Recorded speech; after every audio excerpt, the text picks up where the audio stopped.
शुरू करते हैं। जो पैराग्राफ कल हुआ था, हाँ कल हुआ था अंत में पैराग्राफ, उसको पढ़ के आगे बढ़ेंगे। इसमें कहा गुरुदेव ने कि मन की निम्न स्तर अवस्था मन को व्याकुल कर देती है।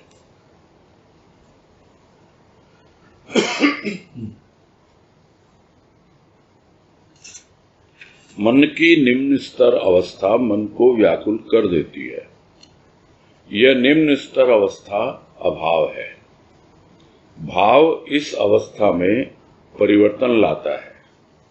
समुद्र के अति समीप नदी में ज्वार भाटा देखा जाता है। भाटा की अवस्था में नदी का स्नान सुखदायक नहीं होता, किंतु ज्वार तो बाहर की अवस्था है। जहां देखिए नदी में जल ही जल है। ऐसी ही मन की अवस्था है। भाव ज्वार की तरह सर्वत्र आनंद ही आनंद प्रसारित करता है। सन्निकट समुद्र है भाव का, ऐसा कहना भी उचित नहीं जान पड़ता। आनंद सागर मनुष्य के रोम रोम में हिलोरे ले रहा है, फिर भी प्राणी अभाव ही अनुभव करता है। यह दुखद अवस्था है। पाप तथा अवगुणों की चर्चा करने वाला मनुष्य यदि अभाव अनुभव न करे तो कौन करेगा? उन वक्ताओं ने व्यक्ति के हृदय में केवल कर्दम ही कर्दम देखा है, जो पाप और अभाव की बातें कहते तथा महात्मा और साधु कहलाते हैं। पाप की भीषण कथाओं ने मनुष्य को बेचैन ही किया है, आनंद नहीं दिया। कर्दम का स्पर्श हाथ को मैला ही बनाता है, स्वच्छ नहीं। पाप की कथाएं ही आज रंजन के साथ प्रसारित की जा रही हैं, आनंद तथा भाव की बातें कहाँ? यह युग धर्म है या युग अधर्म, जहां पाप और अभाव ही प्रधान विषय बने हुए हैं चर्चा के। यूं तो पैराग्राफ थोड़ा बड़ा है और हमने काफी कुछ समझा भी था कल, और इसमें यही गुरुदेव कहना चाह रहे हैं कि साधारणतया मन जो है वो नीचे के धरातल पर रहता है, यानी स्थूल की बातों में ही रमा रहता है। सूक्ष्म की बातों में मनन चिंतन करना अभी उसका अभ्यास नहीं हुआ है। इस वजह से बार बार दौड़ दौड़ के वो स्थूल के कार्यों में, स्थूल के व्यक्तियों में, वस्तुओं में, इन्हीं में पहुंच जाता है। और जहां कहीं भी जाता है, यहां से वहां से स्थूल के अभाव ही बटोर के लाता है यह मन। किंतु जब भाव आने लगता है मन में, तो अवस्था में परिवर्तन होने लगता है। फिर उदाहरण लिया गुरुदेव ने नदी का, वो नदी जो समुद्र के एकदम करीब होती है, और जैसे ही समुद्र में ज्वार आता है तो नदी में भी ज्वार भाटा देखा जाता है। भाटा यानी बिल्कुल कम हो जाता है पानी का लेवल, और ज्वार यानी एकदम उछाले मारने लगता है पानी। उसी तरह भाव की जो अवस्था होती है, उसमें इतना भाव उछाले मारने लगता है जैसे ज्वार आ गया हो नदी में। और वो ज्वार कुछ और नहीं है, वो तो भाव की बहार है। बहार की अवस्था जो भाव के द्वारा बनती है, वो हालत हो जाती है प्राणी के अंतःकरण की। और जहां कहीं भी देखें, जिस तरह नदी में जल ही जल दिखलाई पड़ता है, वैसे ही अपने अंतःकरण में पूरी तरह भाव ही भाव व्याप्त दिखलाई पड़ता है। और यह भाव चारों ओर अपने भीतर अंतःकरण में आनंद ही आनंद की अनुभूति कराता है, आनंद ही आनंद को प्रसारित करता जाता है। नदी के लिए तो समुद्र के पास होना उचित है, या जो नदी समुद्र के करीब है उसमें ज्वार आता है। किंतु आनंद सागर जो है वो प्राणी के रोम रोम में हिलोरे लेता है जब उसे अपने अंतःकरण में भाव का ज्वार उठता है और इतना प्रसन्न, इतना आनंदित हो जाता है कि रोम रोम पुलकित हो जाता है। और दूसरी ओर जो अभाव की चर्चा करते हैं, देखते हैं संत महापुरुष कि अभी भी प्राणी अभाव ही अनुभव कर रहा है, अपने भीतर ही है वो भाव का सागर, आनंद का सागर, और फिर भी वो अभाव अनुभव करता है। ये बड़ी ही दुखपूर्ण स्थिति उन्हें समझ में आती है। और कारण जब ढूंढने चलते हैं तो यही कि ऐसे तथाकथित महात्मा और साधुओं के चक्कर में पड़े रहते हैं लोग, जो केवल पाप और अभाव की बातें करते हैं और कीचड़ ही कीचड़ दिखलाते हैं कि तुम्हारे जीवन में इसके अलावा कुछ है ही नहीं, न जाने कितने जन्मों के पाप हैं और उसे धोने पड़ेंगे तुम्हें। और तरह तरह की भीषण कथाएं, दृष्टांत पाप से संबंधित ला करके मनुष्य के भीतर बेचैनी पैदा करते हैं। आनंद की अनुभूति होना या करवाना, न तो उन्हें स्वयं आनंद की अनुभूति होती है और न दूसरे को आनंद की अनुभूति होने की संभावना होती है। क्यों? क्योंकि जो कीचड़ से खेलेगा और कीचड़ में ही हाथ जिसके सने रहेंगे तो वो खुद तो मैला होगा ही, और जिस किसी के साथ भी व्यवहार करेगा उसके पास भी मैल ही पहुंचेगा। तो स्वच्छ कैसे हो प्राणी? जो अभाव की चर्चा करेंगे तो अभाव ही अभाव फैलाएंगे। और आज भी पाप की कथाएं, पुण्य की कथाएं, कुछ भी कहें, क्योंकि जहां पाप आता है पुण्य भी आता है। किंतु प्राणी यह समझ नहीं पाता कि जहां अभाव आता है भाव भी आता है। अभाव की बातें करेगा किंतु भाव की बातें नहीं कर पाता है, क्योंकि पाप उसे दिखलाई देता है, अभाव उसे दिखलाई देता है। और पुण्य के लिए जो भी उपाय बतलाए जाते हैं कर्म कांड के रूप में, उसमें लग जाएगा, किंतु भीतर में कहाँ परिवर्तन हुआ? भीतर का परिवर्तन तो भाव के द्वारा ही संभव होता है।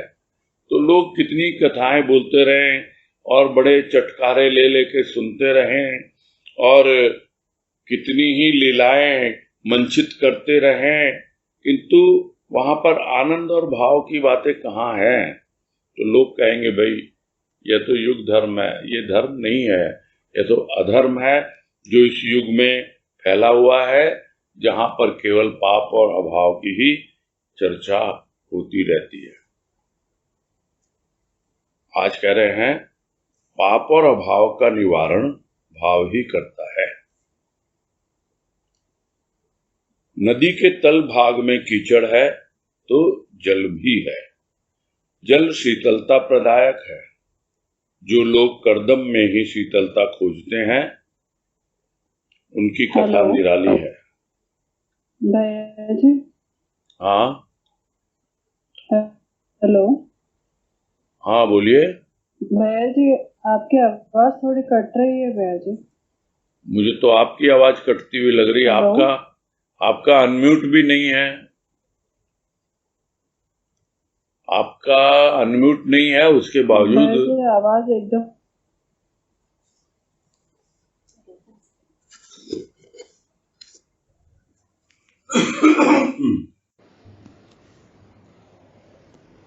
हाँ, तो आज कह रहे हैं पाप और अभाव का निवारण भाव ही करता है। नदी के तल भाग में कीचड़ है तो जल भी है। जल शीतलता प्रदायक है। जो लोग करदम में ही शीतलता खोजते हैं उनकी कथा निराली है। गुण अवगुण मिश्रित कार्य होते हैं। केवल अवगुण की चर्चा में ही काल यापन करने वाले व्यक्ति अभाव की बातें न करें तो कौन करेगा? अभाव है भाव की चर्चा का। आज भाव की बातें हैं, कल व्यक्ति भावमग्न भी हो सकेगा, ऐसी आशा की जा सकती है। धन की प्रचुरता, तन की सबलता मन के अभाव को दूर नहीं कर पाती। भाव ही इस भाव में अभाव की महा औषधि है। और उन्हीं सब बातों को बार बार दोहरा करके गुरुदेव हमारे भीतर अच्छी तरह बैठा देना चाहते हैं कि यदि अभाव की ही बातें करोगे और अभाव में ही जियोगे तो इसका तो कोई अंत नहीं है। ये अभाव जो है मन ने ले रखा है और हम उस अभाव को धन के द्वारा और तन की सबलता के द्वारा, धनबल तनबल के द्वारा मन की दुर्बलता को दूर करना चाह रहे हैं। वो संभव नहीं होता है। जहां समस्या है वहीं पर उसका निदान होगा। तो समस्या है मन में, मन में अभाव है, मन में पाप की बातें भरी हुई हैं, मन में हीन भावना भरी हुई है। न जाने कितने दिनों से सुनता आया है कि तुम्हारे द्वारा कुछ भी संभव नहीं है, तुम कुछ नहीं कर सकते, तुम तो निकृष्ट हो, तुम तो निकम्मे हो। ये सब बातें सुनते सुनते इतनी गहराई में बैठ गई हैं ये सब चीजें कि क्या करे, कोई देख नहीं पाता कि अगर हम निम्न स्तर में रहेंगे, नीचे के भाव में जीते रहेंगे तो कीचड़ ही कीचड़ है। जैसे नदी के तल भाग में कीचड़ होता है किंतु साथ में जल भी होता है, ऐसा नहीं है। यह कोई तालाब नहीं है कि जिसका जल सूख जाए। नदी है, नदी यदि उसका संपर्क पर्वत से है तो अवश्य ही नदी में जल प्रवाहित होता रहता है और वो जल कभी कम ज्यादा हो सकता है किंतु हमेशा उपस्थित रहता है। हमारा ध्यान जल की ओर नहीं जाता, हमारा ध्यान नदी में तल में है, यानी नीचे के धरातल पर है और कीचड़ ही कीचड़ पर हमारा ध्यान जाता है। जबकि देखा जाए तो जल जो है वो शीतलता देता है और प्यास बुझाता है। अब जो लोग कीचड़ में ही शीतलता खोजते हैं तो उनकी क्या बात की जाए। उर्दू कहते हैं उनकी तो कथा ही निराली है। कितना उनके बारे में बात कर लो आप, कैसे समझ में आएगा। प्राणी समझ नहीं पाता है कि जो भी कार्य किए जाते हैं, जो भी कर्म होते हैं, उसमें सिर्फ अवगुण ही अवगुण नहीं होते, कुछ गुण भी हुआ करते हैं। लेकिन बस जिसका काम है दोष खोजना, अवगुण खोजना और बार बार अवगुण की चर्चा करना कि तुम तो ऐसे हो, तुम तो ऐसे हो, तो फिर ऐसे लोग यदि अभाव की बातें नहीं करेंगे, उनके जीवन में अभाव नहीं आएगा तो फिर किसके जीवन में आएगा। किसी के भी भीतर पॉजिटिविटी देखना तो आता ही नहीं है लोगों को। क्यों नहीं आता? क्योंकि खुद के भीतर पॉजिटिविटी है किंतु उसकी पहचान नहीं है। खुद के भीतर निगेटिविटी देखता है तो दूसरों को भी वैसा ही समझता है। इसलिए कहा कि जो जैसा है उसी दृष्टि से दूसरों को भी देखता है। जो स्वयं दोषपूर्ण है वो दूसरों में भी दोष खोजता है। जिसके स्वयं के भीतर अवगुण भरे हुए हों उसे आसानी से दूसरे में अवगुण दिखलाई देने लगते हैं और ऐसे लोग ही केवल अवगुण की चर्चा करते हैं और उनके भीतर उनको अभाव लगता है तो दूसरों के साथ जब भी चर्चा करेंगे अभाव की ही बातें करेंगे। ये नहीं हो रहा, वो नहीं हो रहा, ये नहीं संभल रहा, अरे इसको तो ऐसा, उसको, यानी हमेशा यह जो दुखड़ा रोना, ये अभाव ही है। आपस में करेंगे या न करेंगे, उसमें बहुत से लोग खुद को रोक भी लेते हैं, किंतु अपने प्रभु के सामने, इष्ट के सामने जब इस तरह की बातें रखी जाती हैं और फिर अपने आप को जस्टिफाई करते हैं कि यदि हम उसके सामने दुखड़ा नहीं रोएंगे तो कहां रोएंगे। चलो ठीक है, दुखड़ा रोके हल्के तो हो जाओ, खाली तो हो जाओ, वो भी नहीं होता।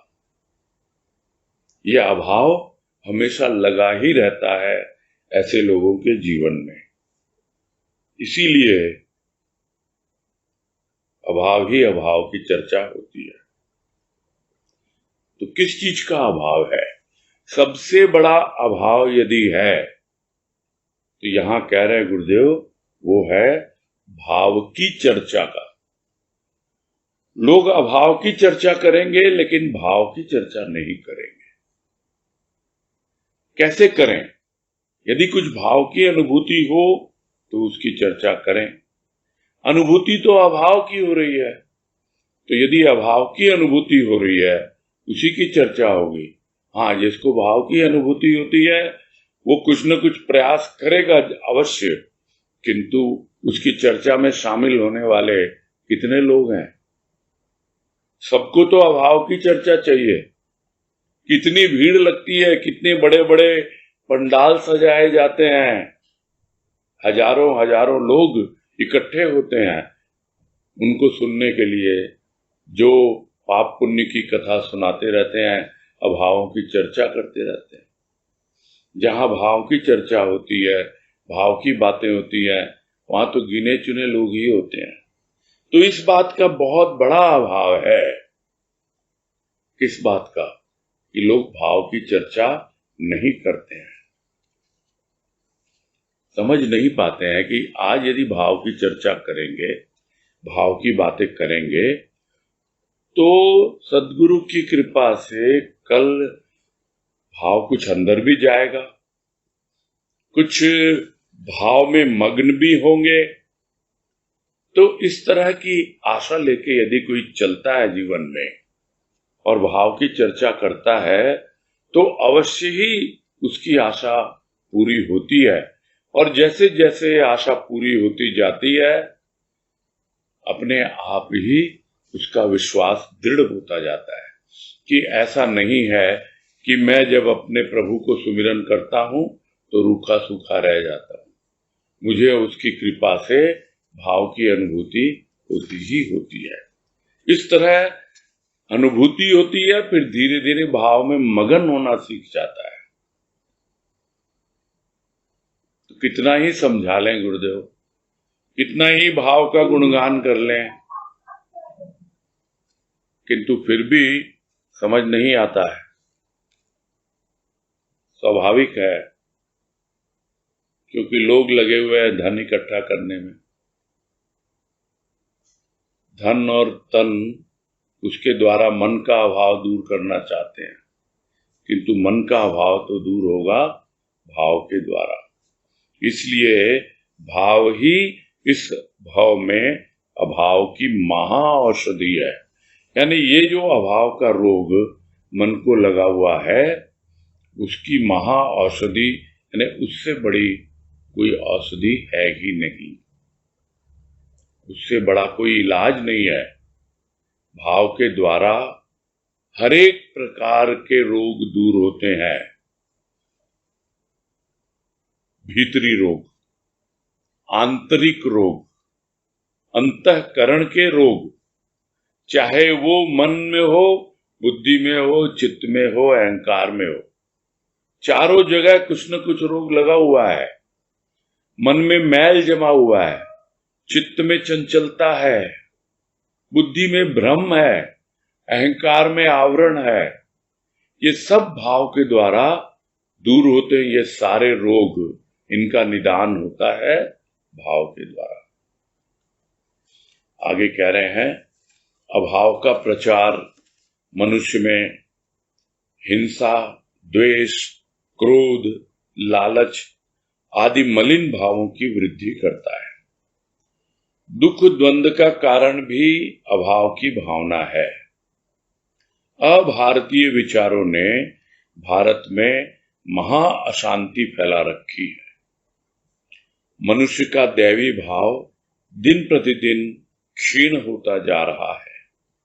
कारण स्पष्ट है, मनुष्य आज अभाव का अनुभव अधिक कर रहा है। एक ओर ईश्वर, धर्म, मंदिर की उपेक्षा, दूसरी ओर भ्रष्ट आचरण की वृद्धि अभाव अग्नि को अधिक प्रज्वलित करती जा रही है।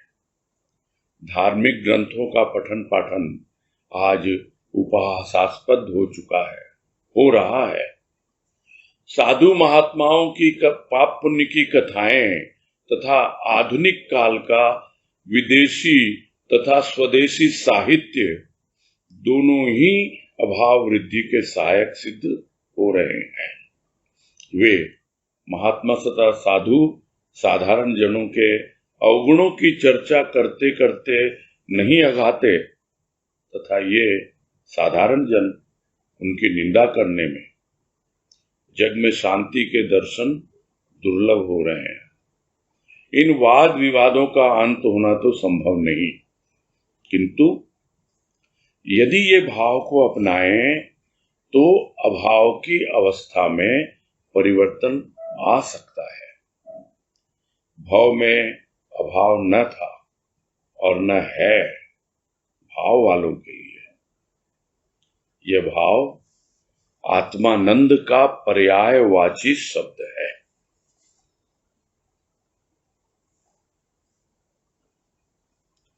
और जो यह अभाव फैला हुआ है भाव में, उसी को सबसे बड़ा कारण गुरुदेव बता रहे हैं कि आज क्यों इतनी हिंसा है, क्यों लोगों में द्वेष की भावना एक दूसरे से जल रहे हैं, द्वेष कर रहे हैं, क्यों बात बात पे क्रोध आ जाता है, क्यों प्राणी को लोभ और लालच इन सब मलिन भावों में जीता है प्राणी। उसका एकमात्र कारण अभाव, और अभाव ही नहीं, अभाव का प्रचार। जब अभाव का प्रचार होता है किसके द्वारा? पाप की कथा के द्वारा, आपको हीन भावना भरने के द्वारा कि तुम कुछ नहीं हो, तुमसे कुछ नहीं होता, तुम तो पापी संतापी हो, तुम तो ऐसे हो, तुम तो वैसे हो। तो इस तरह उनको तो क्या बोलेगा कोई। अपने आप में भीतर ही भीतर हिंसा का जन्म होता है। विचारों की हिंसा वो बाहर प्रकट होने लगती है, विचारों में द्वेष बाहर प्रकट होता है, अहंकार कुंठित होने लगता है तो क्रोध आता है और वस्तुओं के पीछे भागता है, धन के पीछे भागता है, तो अपने आप ही लोभ और लालच उसके जीवन में घर कर लेते हैं। तो यह अभाव के कारण है। और दूसरी ओर जितना भी दुख है जीवन में, उसका जनक अभाव है। और भाव प्रारंभ में सुख पैदा करता है, सुख देता है, और बाद में आनंद की ओर ले जाता है। तो जब तक अभाव में रहेंगे जीवन में दुख बना रहेगा, छोटी छोटी बातों का दुख मनाता रहेगा मन, और भीतर ही भीतर विचारों का द्वंद्व चलता रहेगा। यह अभाव की भावना दुख और द्वंद्व को अपने आप ही खींच कर ले आती है। और इतना ही नहीं, यदि हम भारत में हैं और हमारी एक संस्कृति है, हमारे ऋषि मुनि, हमारे जो भी पूर्वज हो गए हैं, संत महापुरुष, उन्होंने जो कुछ हमें समझाया है, सिखाया है, उनकी जो मोरल वैल्यूज है, उनके जो कुछ भी कथन है, जो कुछ भी है जिसे हम कहते हैं वो हमारे संस्कार हैं, जो भारतीय विचार पद्धति है, उसके ऊपर जो अभारतीय विचार, यहां गुरुदेव ने पाश्चात्य शब्द नहीं लिखा है, अभारतीय, यानी भारतीय के अलावा जो कुछ भी अभारतीय है, यानी जो बाहर से आया हुआ है, वो भले ही पश्चिम से ना आया हो, किसी और दिशा से आया हो, किंतु वो भारतीय यदि नहीं है तो अशांति का कारण बनता है। वो हम देख ही रहे हैं। यहां किसी का नाम लेने की आवश्यकता नहीं है कि कौन भारत के अंदर अशांति फैला रहा है, और वो कौन से विचार हैं जो हमारी भारतीय संस्कृति से मेल नहीं खाते हैं। और मनुष्य का जो भी भीतर में दैवी भाव है, वो धीरे धीरे इन सब बातों को सुनकर, अभाव की चर्चा करके, हिंसा, द्वेष, लोभ, इन सब में फंसे रह करके अपने आप ही क्षीण हो जाता है। जिस तरह यदि हम पौष्टिक भोजन न करके सिर्फ इधर उधर की बातें अपने मन को दें, तो जिस तरह शरीर कमजोर हो जाता है, वैसे ही मन कमजोर हो जाता है। तो दैवी भाव कितना है, बहुत मुश्किल से मिलता है। आसुरी भाव ही ज्यादा होता है, जो विकारों से वशीभूत होके पैदा होता है। आसुरी भाव वही ज्यादा देखा जाता है। आदमी को मयस्सर नहीं आदमी होना। इंसान यदि इंसान भी बन के जी ले तो भी बहुत है। देवता बनना, दैवी भावों को अपनाना कितना कठिन कार्य आज के समय में हो गया है, ये हम सब जानते हैं। और उसका कारण एकमात्र है, वो है अभाव की भावना। तो मनुष्य आज अभाव ही अभाव का अनुभव हर अवस्था में कर रहा है। पग पग पर अभाव ही अभाव उसका स्वभाव बन गया है। इस वजह से समझ ही नहीं पाता है कि कैसे इससे छुटकारा पाया जाए। तो पहले ही बता दिया कि महाऔषधि क्या है, भाव। अब बता रहे हैं कि अभाव क्यों आता है, क्यों आज भाव की यह अवस्था बन गई है, ये अभाव ही अभाव फैला हुआ है। तो एक कारण तो हिंसा, द्वेष, क्रोध, लालच को बताया।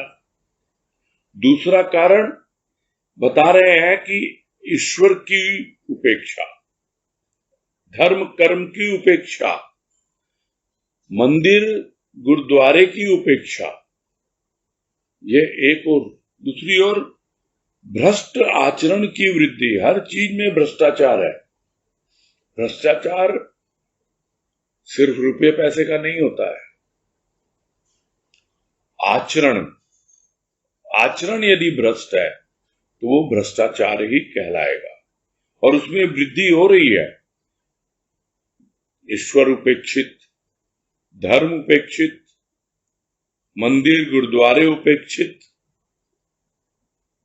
और भ्रष्ट आचरण में दिन प्रतिदिन वृद्धि होना, ये सब मिल करके अभाव की अग्नि में घी का काम करते हैं। अग्नि तो पहले से ही अभाव की जल रही है भीतर, उस अग्नि में घी का काम करते हैं ये सब। और किसी से बात करो, आप कभी चर्चा की है, मिलेंगे, ये जरूर बोलेंगे कि हमने ये मूवी देखी, हमने ये गाना सुना, हमने ये। क्या कभी बात होती है कि हमने इस धार्मिक ग्रंथ का पठन पाठन किया, हमने ये लेख पढ़ा, ये सुना, हमने ये भजन गाया या सुना, बहुत अच्छा लगा? बहुत कम। और अगर कोई करता भी है तो लोग उसका मजाक उड़ाते हैं। देख लें हम समाज में क्या अवस्था है, सब जानते हैं। यही कह रहे हैं गुरुदेव कि अगर यह अवस्था है कि धार्मिक ग्रंथों का पठन पाठन, उसका उपहास किया जाए, मजाक उड़ाया जाए, और साथ ही साथ ये जो साधु महात्माओं की पाप पुण्य की कथा, इतना ही नहीं, यह जो आधुनिक काल का जो विदेशी स्वदेशी साहित्य दोनों, ये नहीं कि सिर्फ विदेशी ही हमको प्रभावित कर रहा है, अब उसकी देखा देखी यहाँ इस देश में भी साहित्य का धरातल इतना गिर गया है कि जो भी पठन पाठन होते हैं, जो भी भाषा का व्यवहार किया जाता है।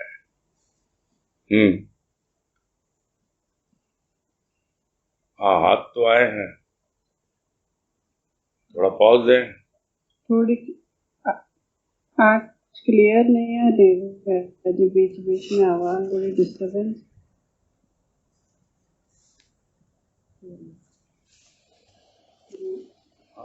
तो बढ़ते हैं जहां तक हुआ उससे आगे जी। कि धार्मिक ग्रंथों का पठन पाठन आज उपहासास्पद हो रहा है।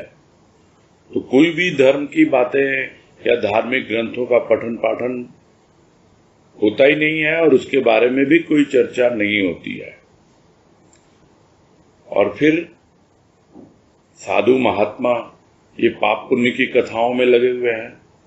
और इतना ही नहीं, आधुनिक काल का जो विदेशी और स्वदेशी दोनों प्रकार के साहित्य, उसकी भाषा हम देखें, उनकी लैंग्वेज इतनी लोअर लेवल की हो गई है कि प्राणी के भीतर भ्रष्ट आचरण अपने आप ही आएगा, अपने आप ही विकारों की उत्पत्ति होने लगती है। और वो विकार कुछ और नहीं करते, अभाव ही लेकर के आते हैं। तो इस प्रकार ये सब मिलकर के अभाव वृद्धि में सहायक होते हैं। और यही कारण है कि भाव में सर्वत्र अभाव ही अभाव फैला हुआ है और अभाव ही अभाव दिखलाई देता है। ये जो साधु महात्मा है, ये क्या करते हैं कि साधारण जनों की अवगुणों की बातें करेंगे और लोगों को अवगुण के बारे में बताते रहेंगे और डायरेक्टली इनडायरेक्टली हीन भावना में भरते रहेंगे। और दूसरी ओर साधारण जन जो इन सब में जाते नहीं है, जिनको इन सब से लेना देना नहीं है, जिनको धर्म कर्म की बातों से कोई संबंध नहीं है, वो यही बोलते रहेंगे ये सब पाखंडी लोग हैं, ये सब ऐसे ही कर रहे हैं, ये सिर्फ अपना दुकान चलाने के लिए कर रहे हैं, और उसकी निंदा करने में ही लग जाते हैं लोग। तो साधारण जन उनकी निंदा कर रहे हैं और वो उनकी निंदा कर रहे हैं, तो दोनों एक दूसरे की निंदा में ही लगे हुए हैं। तो ऐसे में शांति के दर्शन कैसे हों? इतना कठिन हो गया है कि प्राणी शांत होकर के बैठ सके, कुछ अनुभव कर पाए। तो इसका तो कोई अंत है ही नहीं।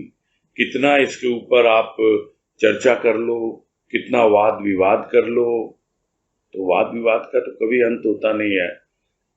आप हमारी निंदा करते रहें, हम आपकी निंदा करते रहें, आप हमारी आलोचना करते रहें, हम आपकी आलोचना करते रहें, ये तो अंतहीन सिलसिला है, कभी अंत होगा ही नहीं इसका। हाँ, यदि ये सभी लोग भाव को अपनाएं तो धीरे धीरे वो अभाव की जो अवस्था है वो परिवर्तित होती है। यानी सर्वप्रथम भाव आकर के अभाव को न्यूट्रलाइज करता है, यानी पॉजिटिविटी भीतर लाता है भाव, और जो निगेटिविटी भीतर है उसको धीरे धीरे कम करता है न्यूट्रलाइज करते हुए। और तब जाकर कुछ कुछ उसकी मानसिक अवस्था, आंतरिक अवस्था में परिवर्तन आ सकता है। गुरुदेव यही कहेंगे कि संभावना है इसकी, हो सकता है ऐसा, यदि तुम भाव को अपनाओ तो। अन्यथा जैसा जीवन चल रहा है बहुत बढ़िया है, सब सोचते हैं अरे क्या है, थोड़ी देर को ये सब बातें सुन लेंगे, अच्छा लगेगा।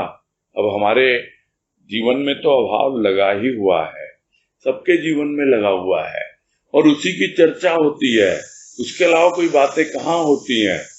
किंतु जब भाव आने लगता है तब मालूम पड़ता है अभी तक का जीवन हमने कितना व्यर्थ गवाया है। तब मालूम पड़ता है कि संसार में अभाव था नहीं, हमारी दृष्टि में अभाव था, इसलिए हम अभाव की चर्चा कर रहे थे। और यही कह रहे हैं गुरुदेव कि भाव में अभाव न था और न है, किंतु किनके लिए? भाव वालों के लिए।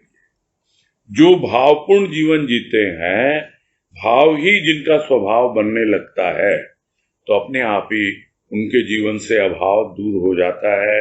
और यह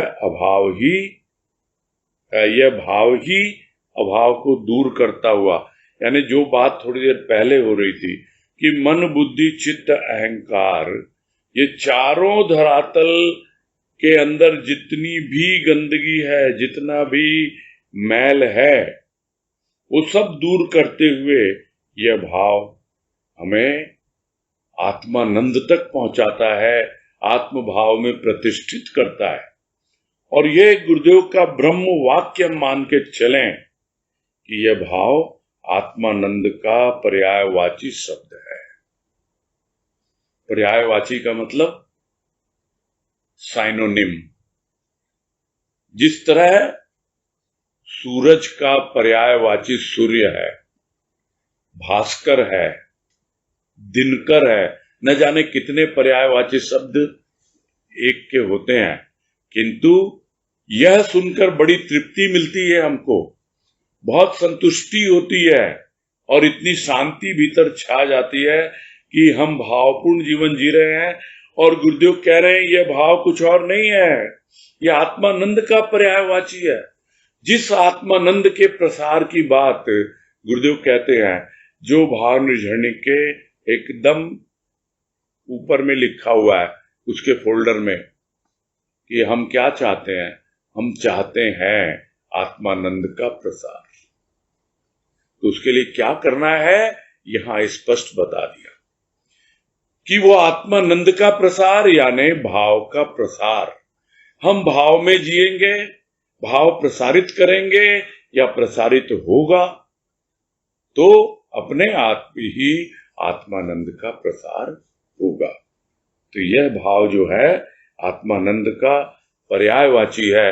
ये वाक्य, यह ब्रह्म वाक्य है और ये हमेशा हमेशा हमें अपने ध्यान में रखना है, याद रखना है।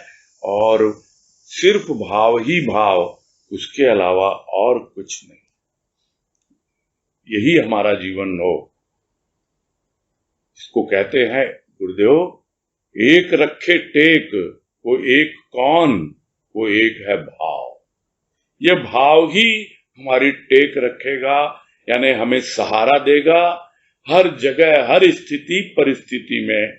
यह भाव ही हमें इस भव सागर से पार करेगा, जो गुरुदेव ने इस लेख में पहले ही बता दिया। यह भाव ही है जो हमें भव सागर से पार करता है।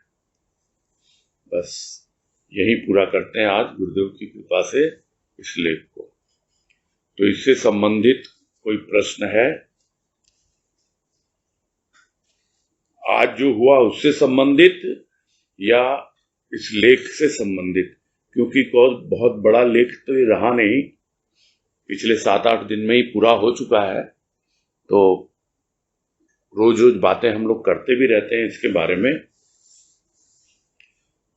तो मेरे विचार से कल से हम कोई दूसरा लेख ले सकते हैं। जो भी आप लोगों की राय हो वो मुझ तक पहुंच जाएगी तो वो ले लिया जाएगा।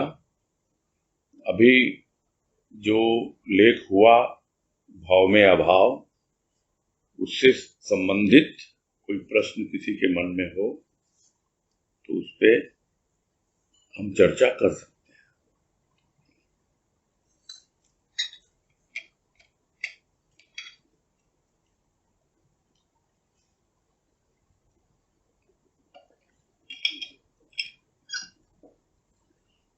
हैं। अजय बंसल, बोलिए।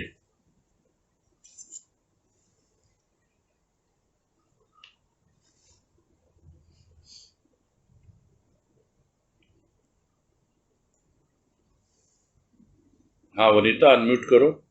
अजय बंसल। हाँ प्रणाम। हाँ नमस्कार, बोलिए। हाँ भैया प्रणाम। हाँ नमस्कार, बोलिए। हाँ, हमारी छोटी सी फैमिली है, मैं, वाइफ, डॉटर और मदर। तो हमारी कोशिश रहती है कि साथ में बैठें थोड़ी देर रात को। और जैसा आप बोल रहे हैं कि भाव की चर्चा तो थोड़ा दूर हो जाता है। जब मिलते हैं तो लोगों को ये समझाना कि भाई मोबाइल बंद रखो, मोबाइल अलग रखो, वो भी इट्स वेरी पेनफुल एक्सरसाइज। तो मतलब कई बार लगता है कि क्या फायदा बैठ के, तो मतलब किस तरह से इसको हैंडल किया जाए कि भाई जो आधे घंटे भी बैठते हैं कम से कम मोबाइल अलग रखें और फिर कुछ अच्छी बातें हों। तो कोशिश है और कभी हो जाता है, अधिकतर नहीं होता है। तो क्या उपाय है? देखो, सबसे पहले तो अपने आप को ठीक करना होता है। हम कितना समय लगाते हैं मोबाइल के साथ, उसको पहले ठीक करें। और हम कितना समय लगाते हैं अपने आध्यात्मिक चिंतन मनन में, उसको ठीक करें। उसके बाद दूसरों के बारे में सोचें। और दूसरों के बारे में सोचने में सबसे पहले अगर किसी का नाम आता है आपस में, तो वो पति पत्नी का आता है। पति के लिए पत्नी का नाम आता है और पत्नी के लिए पति का नाम आता है। तो चारों के चारों बैठे हैं, यानी पत्नी, बेटी और मदर। वो तो बहुत बाद की बात है, कम से कम पत्नी के साथ तो बैठो, उसके साथ तो चर्चा करो, अलग से ही करो। ड्राइंग रूम में न बैठ के बेडरूम में ही बैठो। और बहुत सी गपशप की बातें होती होंगी बेडरूम में, ये भी कर लो। कम से कम वो तो करना शुरू करें, तब समझ में आएगा। अपने आप पहले तो खुद को ठीक करना होता है। खुद जब हम ऐसे हो जाएं कि हाँ भाई अब हम अभाव की बातें नहीं करेंगे, हम भाव की बातें करेंगे, तब दूसरों से हम भाव की बातें करें।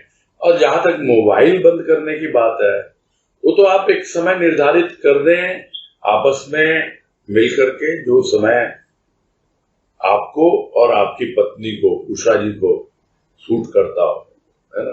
क्योंकि सत्संग वो भी जाती हैं, सत्संग आप भी जाते हो या नहीं जाते हो, कम से कम भाव विचार तो रखते हो वैसे, तो कम से कम बैठ सकते हैं आपस में। वहां कोई ईगो नहीं आना चाहिए कि मैं पति हूं और वो पत्नी है। ये सब चीजें बिल्कुल दरकिनार करके बैठे, और जो भी आपस में एक दूसरे के भाव विचार वो शेयर करने की कोशिश करेंगे तो जरूर इम्प्रूवमेंट होगा। बाकी दो लोगों को धीरे धीरे इन्वॉल्व करना है। पहले आपस में सामंजस्य, कोऑर्डिनेशन हस्बैंड वाइफ का हो जाए, तब आगे बात बढ़ती है। मेरा तो यही मानना है। सही है भैया। ठीक है, प्रणाम। हाँ हरिओम। हाँ प्रणाम। हरिओम। हाँ, नेक्स्ट तनुश्री शर्मा।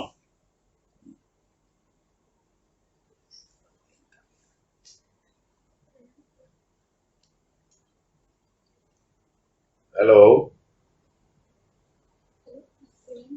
हाँ, आवाज धीरे आ रही है आपकी।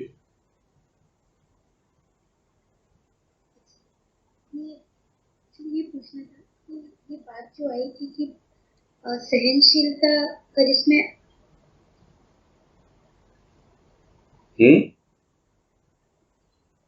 समझना था कि भावुक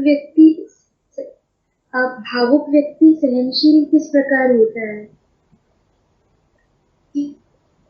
कि हमको तो ये समझ में आता है कि जो भावुक व्यक्ति है उसका हृदय बहुत कोमल होता है, तो कोई चीज उसको बहुत जल्दी स्पर्श करती है। तो ऐसे में सहनशीलता कैसे हुई उसमें, ये नहीं क्लियर हो रहा था। होती नहीं है, इसीलिए भाव जो है उसका फायदा उठाते लोग। एक वाणी भी है गुरुदेव की, अभी मुझे ठीक से याद नहीं आ रही है, उसका भाव यही है कि संवेदनशील व्यक्ति पद पद पर वेदना क्यों अनुभव करता है, अति संवेदनशीलता ही उसका अवगुण बन जाता है। अति संवेदनशीलता और संवेदनशीलता दोनों में फर्क होता है। जिसको आप बोल रहे हो वो बहुत टची होते हैं, बहुत ज्यादा अति संवेदनशील, मतलब रिएक्ट करते हैं वो। और रिएक्ट क्या नहीं करेंगे तो भीतर दिल पे ले लेंगे, भीतर ही भीतर कुढ़ते रहेंगे, भीतर ही भीतर अपने गिल्टी कॉन्शियस में आ जाएंगे, या बहुत ज्यादा आ तो रहा है कुछ रिएक्शन लेकिन उसको प्रकट नहीं करेंगे और दिखाएंगे हम तो बहुत ज्यादा एब्जॉर्ब कर रहे हैं।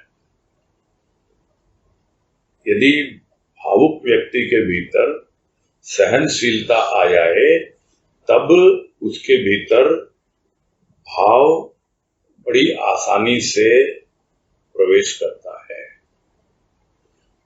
अन्यथा वो व्यक्ति जो भावुक है वो कल्पना के लोक में ही जीता है, कल्पना ही उसको प्रिय होती है और इसी तरह पूरा जीवन उसका निकल जाता है, उसे अनुभव नहीं मिलते हैं।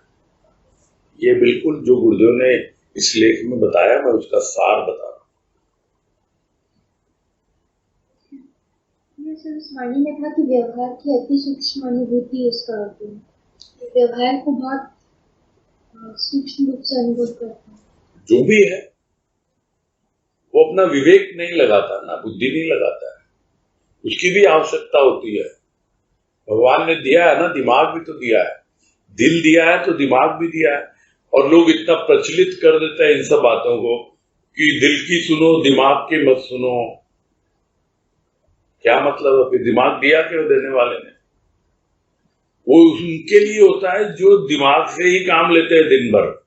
दिल जिनका इतना कठोर होता है, इसलिए कहा जाता है उनका दिल नर्म करने के लिए, कोमल करने के लिए कहा जाता है, ताकि थोड़ा सा तो उनका हृदय द्रवित हो, थोड़ा तो वो सहृदय बने, कोमलता आए भीतर। इसलिए कहा जाता है कि दिल की सुनो दिमाग की मत सुनो।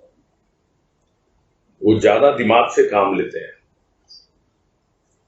किंतु दिमाग जिनको काम में लेना चाहिए, तो जहां जिस चीज की आवश्यकता है, जहां दिल की आवश्यकता है दिल से काम लें, जहां दिमाग की आवश्यकता वहां दिमाग से काम लें, तब बहुत जल्दी समझ में आने लगती है सारी चीजें।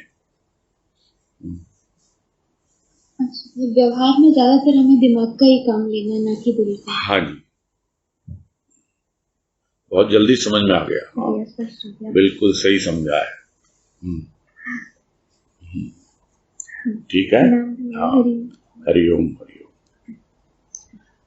नेक्स्ट सरोज बावरी। हाँ, ये नया नाम आया ना, क्या हुआ? हाथ गायब हो गया, गलती से लग गया होगा। चलो, सुधा तुलसियान, बोलिए।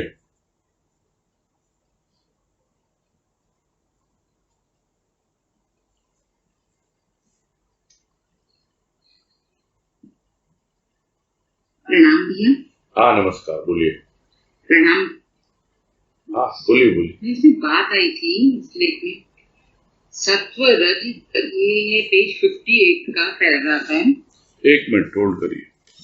अभाव होल्ड करिए, निकाल रहा हूँ, होल्ड करिए। हाँ जी,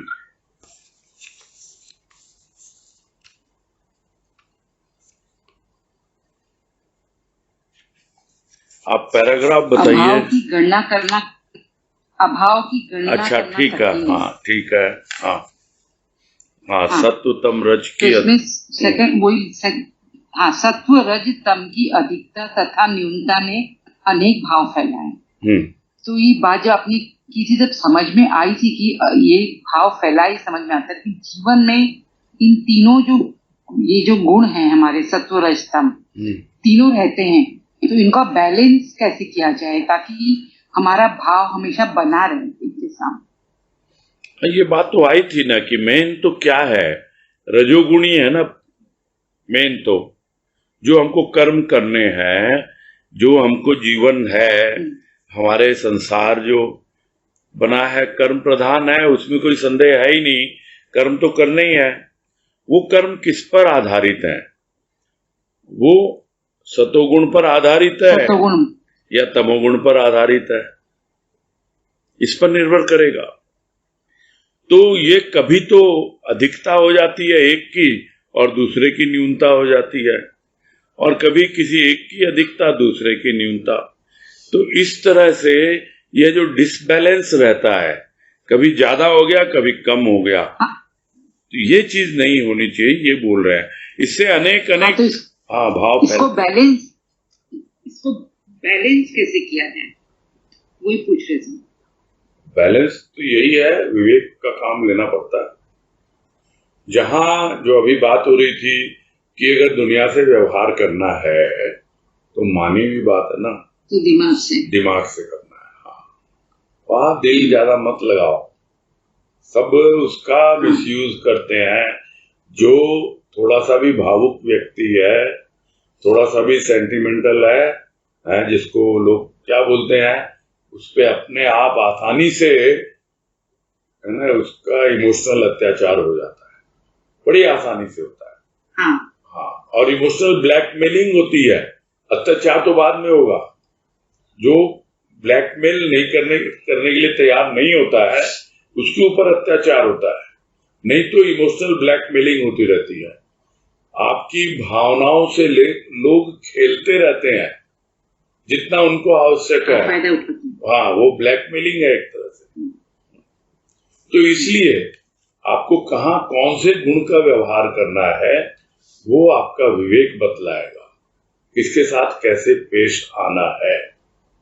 आपको दिख सकता है कि हाँ भाई इसके अंदर भी भगवान है, उसके अंदर भी भगवान है, सबके अंदर तो वही है, सब तो मेरे परिवार के हैं, सब तो मुझसे प्रेम करते हैं, मैं भी उनसे प्रेम करती हूँ।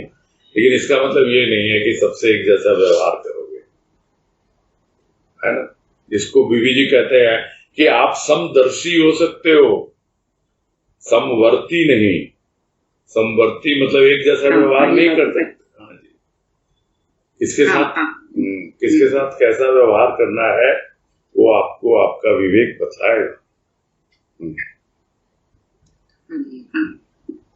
ठीक है। प्रणाम। हाँ, हरिओम। अनीता तुलसियान।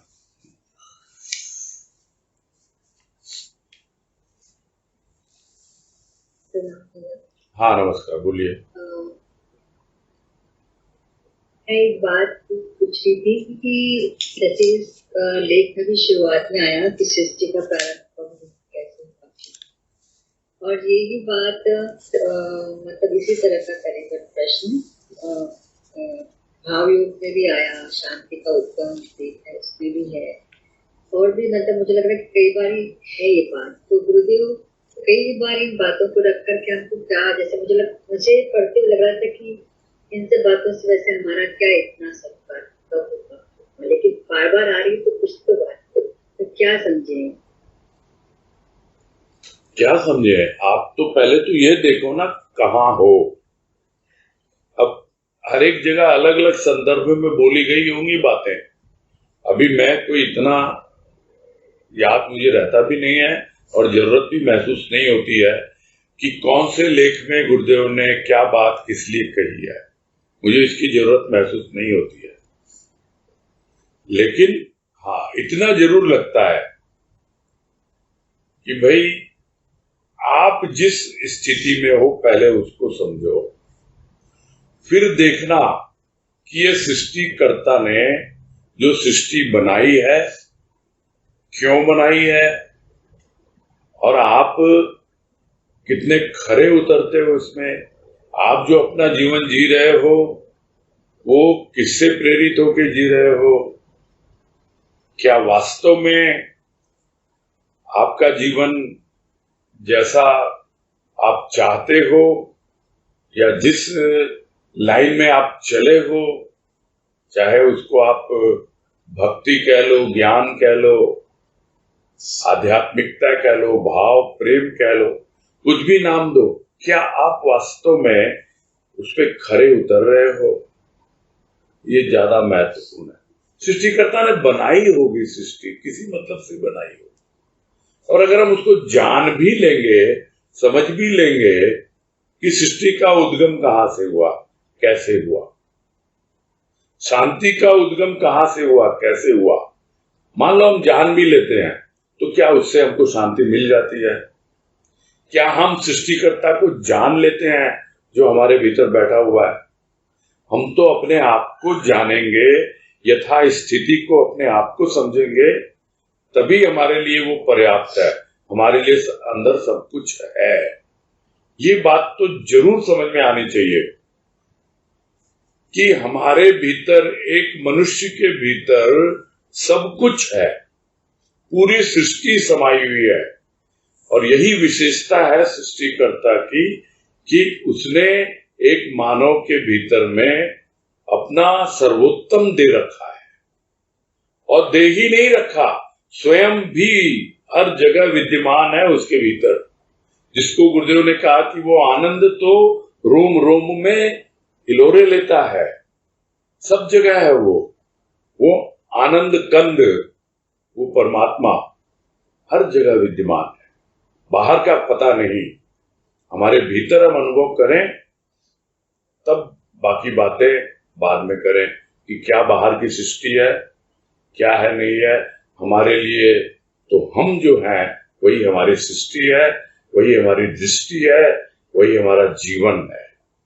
और इस बात को लेके जब तक आगे नहीं बढ़ेंगे जीवन में, तब तक सब सृष्टिकर्ता कौन, किसने बनाई, कैसे रचना हुई, कैसा क्या हुआ, ये सब सोचते रहेंगे और विशेष कुछ हम उपलब्ध नहीं कर पाएंगे। मेरी तो यही सोच है।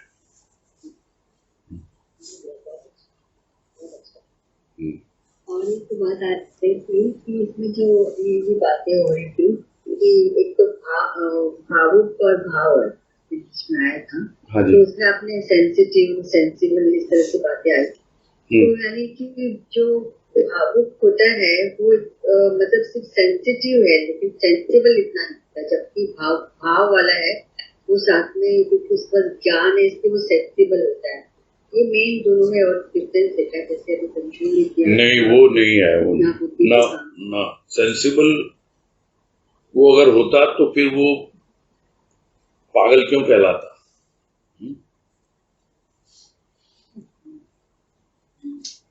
अगर सेंसिबल होता तो पागल क्यों कहलाता?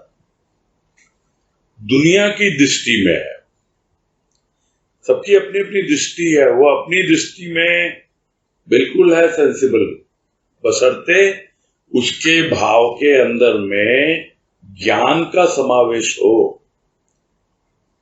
भक्ति में तो बहुत आसानी से हम भाव को अपना लेते हैं और हमको समझ में आ भी जाता है कि बिना भाव की भक्ति जो है वो अधूरी है, रूखी सूखी है, कर्म कांड है, ये सब बातें बड़ी आसानी से समझ में आ जाती हैं।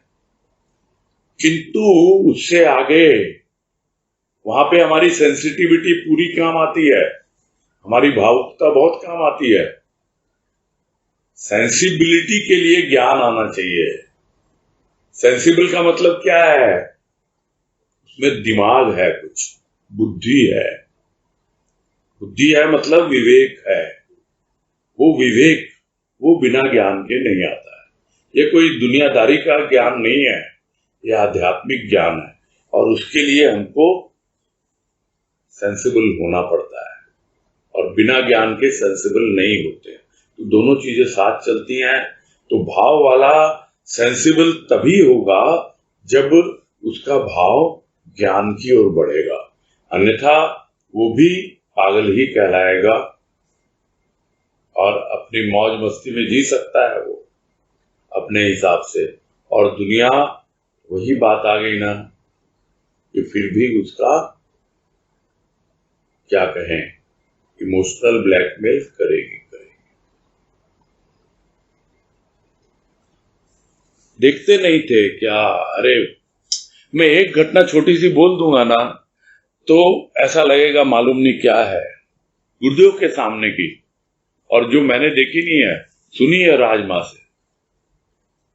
कि वो इतना भाव में होते थे और कुछ लोग उकसा देते थे, अरे तुम अपनी समस्या अभी रखो, अभी बोलोगे ना तो एकदम से ये भाव में आकर के बोल देंगे और बात तुम्हारी बन जाएगी। यानी वो, मैं बेचारा वर्ड तो नहीं लूंगा कि वो तो भाव में मगन है